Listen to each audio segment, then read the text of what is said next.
আসসালামু আলাইকুম ওয়া রাহমাতুল্লাহি ওয়া বারাকাতুহু। ইবলিস জিন নাকি ফেরেশতা, এ নিয়ে অনেকের ভিতরে রয়েছে দ্বন্দ্ব। বিশেষ করে পৃথিবীর শুরু লগ্নে আল্লাহ তাআলা এই পৃথিবী সৃষ্টি করার পর পৃথিবীতে আবাসস্থল ছিল জিন এবং ফেরেশতাদের। কিন্তু ইবলিস সে কি ফেরেশতাদের অন্তর্ভুক্ত নাকি সে জিন জাতি, এ নিয়ে অনেকের ভিতরে দ্বন্দ্বের সৃষ্টি রয়েছে। বিশেষ করে খ্রিস্টানরা মনে করেন ইবলিস ছিল আল্লাহ তাআলার একজন ফেরেশতা, কিন্তু পরবর্তীতে আল্লাহ যখন তাকে বের করে দেন পরবর্তী সময়ে সে শয়তান হয়ে যায়। এমন ধারণা অনেক মুসলিমকেও পোষণ করতে দেখা যায় যখন তারা এই আয়াতটি পাঠ করে।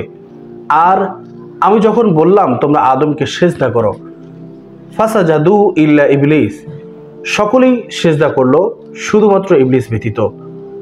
আল্লাহ তাআলা যেহেতু সকল ফেরেশতাদেরকে আদেশ করেছেন, আলাদাভাবে ইবলিসকে আদেশ করার কোনো কারণ ছিল না। ইবলিস জেনেটিক্যালি জিন হলেও তাকে আল্লাহ তাআলা তার ইবাদতের কারণে এত বেশি পছন্দ করেছেন যে রঈসুল মালাইকা বা ফেরেশতাদের নেতা হিসাবে নির্বাচন করেছেন এবং তার নাম আজাজিল হিসাবে নির্বাচিত হয়েছে। সুতরাং ইবলিস মূলত জিনের জাতি এবং সে অহংকার বশত হযরত আদম আলাইহিস সালামের সিজদাকে অমান্য করে বলেছিল আমাকে সৃষ্টি করা হয়েছে আগুন দিয়ে, ও খলাকতাহু মিন তিন, তাকে সৃষ্টি করা হয়েছে মাটি দিয়ে। সুতরাং ঊর্ধ্বমুখী কোনো বস্তু নিম্নমুখী কোনো বস্তুকে সিজদা করতে পারে না। তার এই আমিত্বর কারণে আল্লাহ তাআলা যখন তাকে অভিশপ্ত করলেন তার নাম তখন ইবলিস হিসাবে নির্বাচিত হয়। যদিও সে জিনদের অন্তর্ভুক্ত, কিন্তু ফেরেশতাদের সঙ্গে বসবাসের কারণে তার সম্মান ফেরেশতাদের সমপর্যায় করা হয়েছিল। যদি সে জিনই হয়ে থাকে তো জিনের অনেকগুলো প্রকার রয়েছে। কোন প্রকার জিনের অন্তর্ভুক্ত? প্রিয় মুসলিম ভাই বোনেরা, যে সমস্ত জিন বাসা বাড়িতে অবস্থান করে সেগুলোকে বলা হয় আমির। যে সমস্ত জিন বাচ্চাদের সঙ্গে অবস্থান করে বা বাচ্চাদেরকে ভয়ভীতি দেখায় এদেরকে বলা হয় আরওয়াহ, যেটা রূহ শব্দের বহুবচন। এবং যে সমস্ত জিনরা অনেক বেশি দুষ্কৃতিকারী এবং শক্তিশালী হয়ে থাকে তাদেরকে বলা হয় ইফরিত।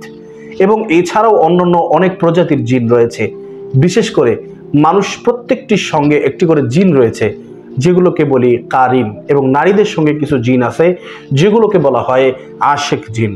এমন অনেক প্রজাতির জিন রয়েছে যেই সব প্রজাতির জিনরা শুধুমাত্রই মানুষের ক্ষতি সাধন করার লক্ষ্যে কাজ করে থাকে। সুতরাং এখান থেকে প্রতীয়মান এই জিনেরা ইবলিস থেকে তার পরবর্তী প্রজন্মতে এসেছে। সে সময় যখন জিনদেরকে পৃথিবীর শুরু লগ্নে পৃথিবীতে বসবাসের স্থান দেওয়া হয়েছিল, তারা এত বেশি উচ্ছৃঙ্খলা এবং ফিতনা ফাসাদ করেছিল যে আল্লাহ তাদের প্রতি অসন্তুষ্ট হয়ে পুরো জিন জাতিকেই ধ্বংস করে দিয়েছিল, শুধুমাত্র ইবলিস ব্যতীত। আর পরবর্তী সময়ে যে সমস্ত জিনের প্রকার এবং শ্রেণীবিন্যাস হয়েছে, সমস্ত শ্রেণীবিন্যাস এবং প্রকার সবগুলো এসেছে ইবলিস থেকে। সুতরাং এটাই প্রতীয়মান হয় যে ইবলিসের পরবর্তী প্রজন্মই এই সমস্ত জিন্নাত, যেগুলো মানুষের ক্ষতি সাধন করে, কিংবা কিছু কিছু জিন এমন রয়েছে যেগুলো পরবর্তীতে মুসলিম হওয়ার কারণে আল্লাহ তাআলার ইবাদতে মগ্ন রয়েছেন।